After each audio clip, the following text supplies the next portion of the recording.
Parmi les dangers qui guettent les conducteurs, il y a une ennemie sournoise qui s'introduit à votre insu dans votre véhicule, une ennemie qui vous submerge et vous transforme en danger public.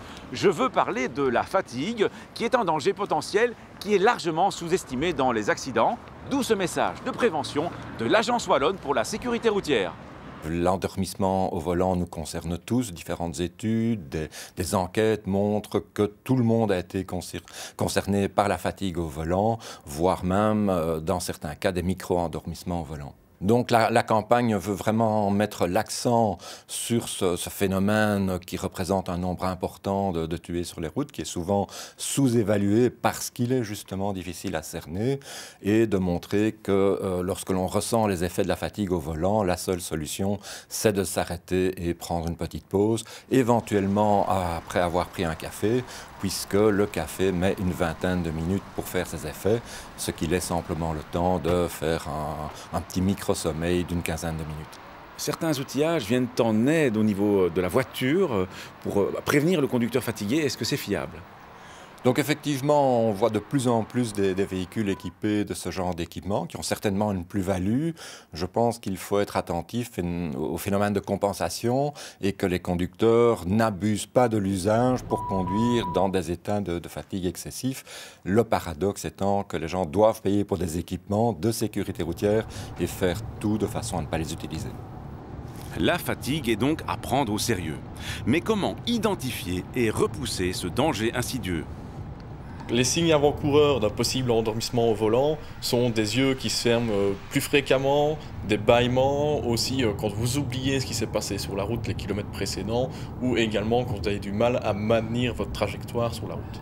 Il existe des moments dans la journée où le risque d'endormissement est plus élevé, tels que l'après-midi ou aussi la nuit entre 2h et 5h du matin. Certaines personnes sont également plus sensibles à l'endormissement, donc on peut penser à toutes les personnes qui ont des troubles du sommeil et de l'éveil, comme les gens qui font de l'apnée du sommeil. Certains facteurs externes peuvent accélérer l'endormissement, comme la prise d'alcool, de médicaments. Également, si vous ne dormez pas la nuit ou très peu, donc ça peut influencer l'endormissement.